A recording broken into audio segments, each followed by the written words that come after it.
We're back looking at Lewis structures again, this time with double or triple bonds involved. First step, just like last time, is to count the number of valence electrons.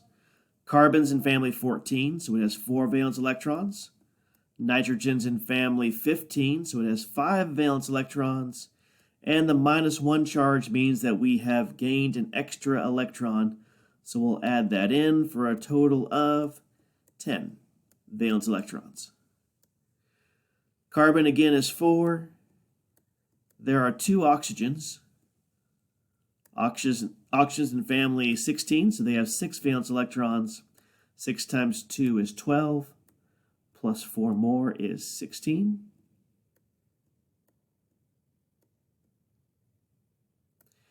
And nitrogen has 5 valence electrons. Oxygen has 6.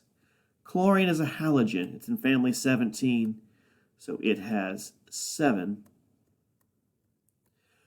5 plus 6 is 11, plus 7 more is 18. Notice that we always get an even number of valence electrons. If you ever get an odd number, you've probably done something incorrect. An easy mistake to make is forgetting to look at the charge, like here on the cyanide polyatomic ion. Okay, next step, we want to connect everything to the central atom. If I only have 2 atoms, I'm just going to connect the 2. We might consider carbon to be the central one because it is less electronegative, but really we're just connecting the 2 atoms. In the second example, carbon's in the middle, oxygen on either side. And on the last example, nitrogen's furthest to the left on the periodic table, so nitrogen's going to go in the middle. One side has an oxygen, one side has a chlorine.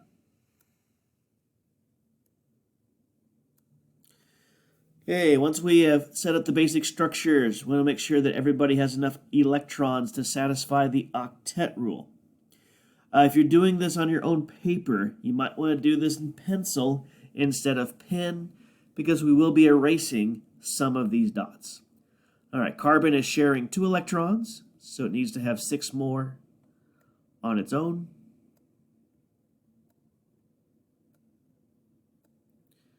Nitrogen's also sharing 2, needs to have 6 on its own. Again, if you consider an elemental symbol to have 4 sides, you just want to make sure there's electrons represented on all 4 sides, and of course the bond already counts as electrons.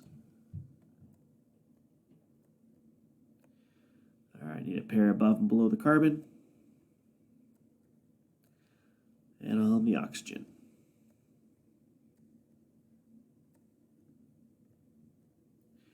And finally, we'll do that for our last structure.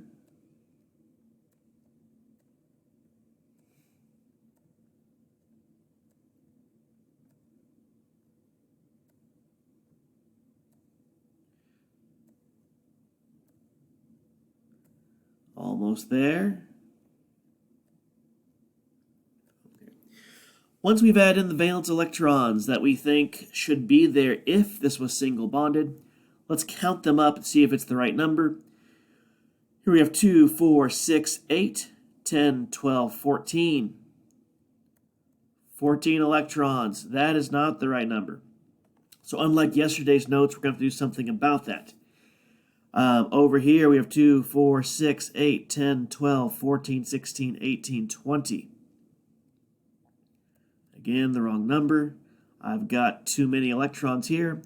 And the structure is also going to have 20. You can add it up if you'd like, but it has the exact same pattern as our previous example, and recognizing patterns is a strength that we want you to develop.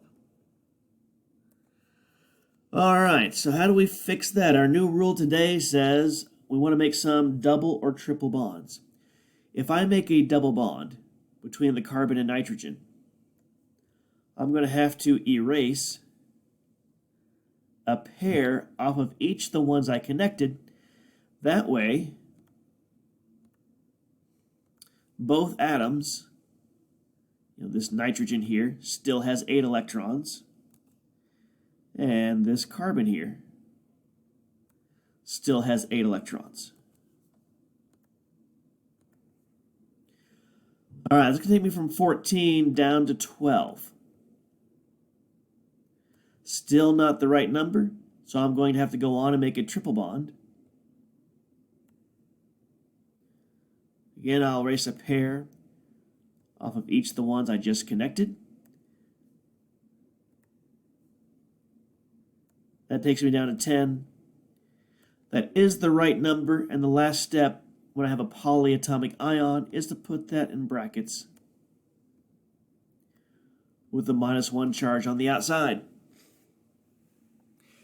All right, similar situation for CO2. I have 20, I'm supposed to have 16. Doesn't really matter which side I pick. I can make a double bond on one side. Erase a pair off of each of the ones I just connected. And that drops me down to 18. Every time I make an extra bond and then erase the dots, that drops my electrons by 2. I'm closer, but not where I want to be. Now, it turns out oxygen will not triple bond unless there is no other option. And there are some cases where it has to.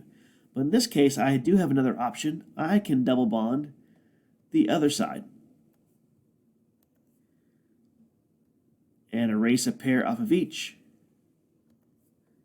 Take me from 18 down to 16. That's the right number.